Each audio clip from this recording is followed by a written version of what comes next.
Gandang umaga mga ka-farmers. For today's video ay ibabahagi ko sa inyo itong mga tinanim namin talong. Ayan sila mga ka-farmers at malalaki na. 2 months na yan mula nung transplanting, and then yung variety niyan Calixto F1 East West Seed. Medyo dinamo na din yan mga ka-farmers kasi sinamaan tayo ng katawan nitong mga nakakarang araw kaya hindi natin na linisan. Pero yung mga damo naman yan, pagka humahaba-haba na, bubunutin natin yan, and then ipapalibot natin yan sa puno ng talong as mulching, organic mulching. Ayan, may flower na guys, kung makikita nyo naman, and may bunga na kahit pa konti-konti. Nagsimula na silang mamunga, nagsimula na silang mag-flower. Marami na yan mga ka-farmers. Yung pag-aabono namin dyan mga ka-farmers is drenching yung ginagawa namin. Ang combination ng abono namin dyan, urea and triple 14. Yan guys, yung mga damo na yan talaga. Pahabain lang natin yan, and pagka mahaba na, bubunutin natin yan. Gagawin kong mulching yan. Yan, kung makikita nyo guys, may maraming mulching yung mga talong na yan. Halos lahat may organic mulching na yan. Nakakatulong kasi yan para hindi ma-stress yung tanim nating talong sa sobrang init. At ang kagandahan pa dyan, pag naglagay ka ng organic mulching, nagsisilbing pataba na rin yan. Habang tumatagal, nabubulok kasi yan. And nakakatulong din yan para ma-maintain yung moisture ng lupa. And kapag flowering stage naman guys, kailangan talaga na yan, masuportahan na natin ang pataba. Organic man yan or synthetic. Kailangan na kasi niya ng mas maraming nutrients pa. Kailangan nila yun para makatuloy yung bulaklak nila, yung pamumunga nila. Ito yung isa guys, naputol to buti tinubuan ulit. Nang hinayang ako dyan nung naputol yan Ayan, dyan yan naputol Etong isang to guys, ang dami ng flower Ang dami ng flower niyan.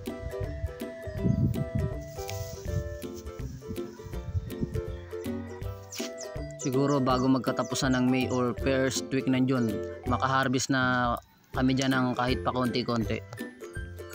Mapapakinabangan yan, malapit na mapakinabangan.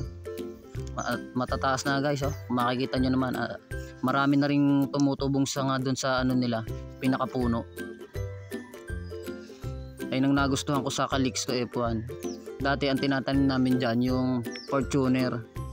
Yung sa kasi guys, Calixto, yung sa sariling observation namin, sariling experience sa pagtatanim, yung Calixto kasi nung nagtanim kami, mabunga siya guys. Ang dami niya mamunga. Tapos yung sa Fortuner naman, may mabunga din kaso mas maraming binubunga yung Calixto. Nagtanim kami kasi magkaibang variety. Sa Calixto talaga yon. Doon namin na na-observe na mas mabunga siya kaysa sa Fortuner F1. Ewan ko kung sa mga sa pagtatanim nyo, kasi ayun yung na-obserbahan namin. Or siguro depende na rin yan sa pag-aalaga ng talong. And nakadepende na rin siguro yun sa yung klase ng lupa. Maganda rin naman yung Fortuner, malalaki sila mamungi Basta ang mahalaga doon, kapag yung tinanim natin ng talong, anumang variety yan, napapakinabangan natin, napapabunga natin, nakaka-harvest tayo, nabebenta natin, nakakakuha tayo ng pang-ulam.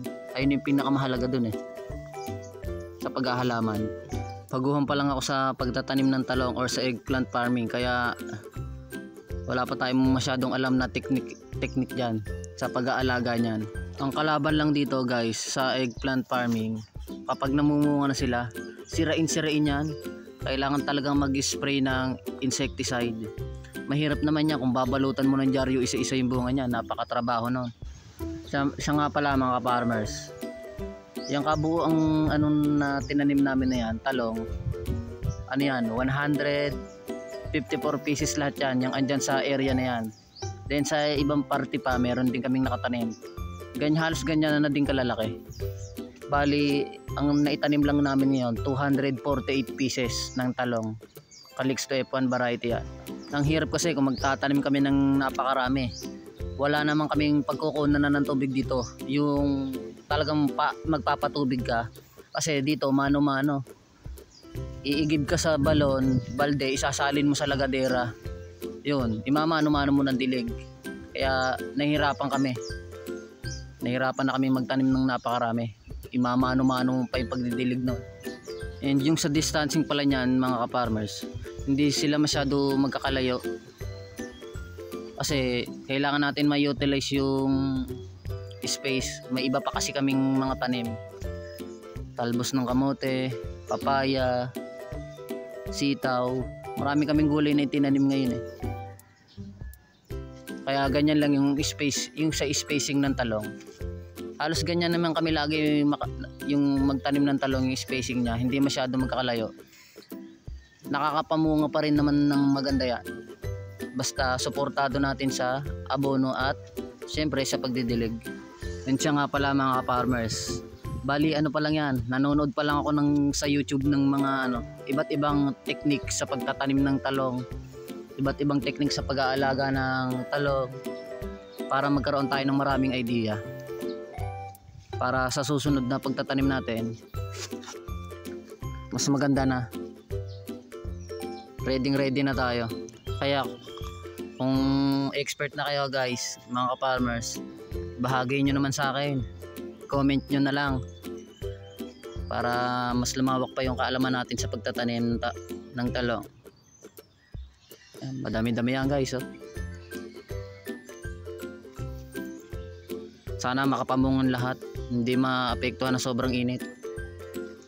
May mulching naman yan, nakakatulong yan para tumagal yung buhay ng ating mga tanim na talong. Yun lang, kapag tagbungan na talaga, magdadagdag ka na lang ng extra effort sa pag-i-insecticide niyan. Kasi kung di ka naman mag-i-insecticide, masasayang. Maraming masasayang na bunga dyan kung di ka talaga mag-i-spray ng insecticide.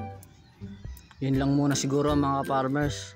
Siya nga pala, bago ko makalimutan, please like, share, comment, and subscribe to my channel. Malaking tulong sa atin yan. I-share nyo din sa akin yung mga kaalaman nyo sa pagtatanim ng talong or sa eggplant farming para mas lumawak pa yung kaalaman natin. Malaking tulong din yon. Yun lang muna guys. See you sa next video and thanks for watching.